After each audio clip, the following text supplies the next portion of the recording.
It took me a long time to appreciate the concept of self-care, of taking personal rest as a way of equipping for the future. I remember the first time it was discussed. I was in clinical pastoral education and was learning what it means to be a chaplain. The leader, the head chaplain, pointed out the importance of self-care, and my initial response was one of disgust. Jesus worked his butt off, helping everybody that asked. And if we're supposed to be following in Jesus' footsteps, then isn't it our job to push ourselves like he did? I obviously really didn't like that discussion. I heard it as a cop-out by so many people that I only minutes before had fully respected. They were talking about always sneaking away. Whenever it got a little too overwhelming, they would just take a break. At that time in my life, I was unable to appreciate it. A few years later, I had a heart attack. I had pushed myself harder than I should have. I was convinced that everything was going to fall apart or not because of me. Any and all time was spent worrying. Any downtime and self-care consisted of a bad habit. And in short, it caught up with me. I learned the lesson of the importance of self-care the hard way. I had it wrong. Truth be told, I wasn't only wrong about that, but I've learned since then that I was also wrong about Jesus. Well, it is true that Jesus was self-sacrificial, and that we are to follow his lead. What the Bible tells us about him is a lot different than I had assumed. The truth is, Jesus rested. Jesus does take time for self-care. And in my foolishness, in my pride, I had overlooked this important part of his ministry, a part that I wish I would have learned before it hurt me. In our gospel lesson today, in the very first chapter of the Gospel of Luke, we find Jesus already sneaking away for self-care. The old me would have called Jesus lazy. How wrong I was. Because right there in the Gospel, we see Jesus as our good example, pointing out that taking care of others means that we need to take care for ourselves too. It's not an either-or thing, but a both-and thing. We are better at caring for others when we care for ourselves along the way too. I would have expected Jesus to keep up at that Protestant work ethic a little more. That idea that we are to work our tails off if we ever want to make anything of ourselves. But, like Jesus always does, he pushes back and asks us to grow today in our understanding of being workers in the kingdom. We are called to work, but we are also called to rest and heal.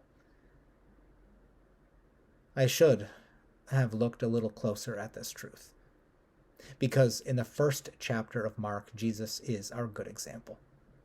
He has worked hard, helping Simon's mother-in-law, healing her and turning to help all those in the city that are gathered around the door of that house. He cured many who were sick, casting out demons, and then what does he do?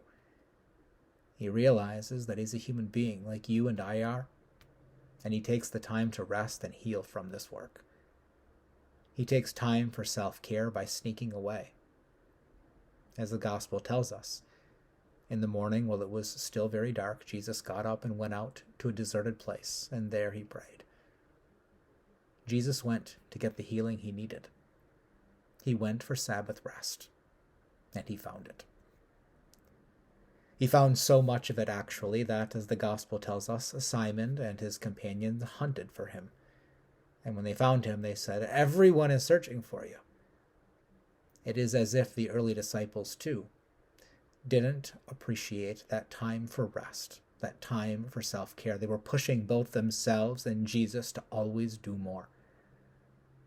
But the thing is, Jesus, as our good example, still takes the time to heal, even if they haven't learned the importance of it yet. And this time away and rest that Jesus takes, we learn through the story, is exactly what he needs. Because when it's time again for work, he is well rested and jumps to his feet. ready to move on to the next town and help all those there too. His work led to rest, and his rest led to work, a natural balance, a natural cycle that we could all benefit from in listening to our bodies like Jesus did. Those carefully created bodies made by our loving God. Jesus' time of rest with the Father healed him and equipped him, making him better at what he was headed off to accomplish. Jesus knows and teaches us today with his example to turn to the Father for this, because it is the Creator alone who does not grow faint and weary, and that this is the source for our strength.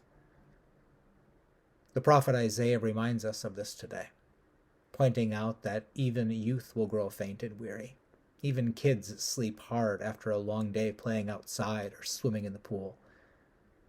However, those who turn to the Lord and seek their rest in God will find a renewed strength each and every time. Isaiah telling us that when we do rest, when we let God heal us, we shall mount up with wings like eagles. After tapping into that eternal power source of healing and renewal, all that we will have to face, that this earth can throw at us, can be conquered.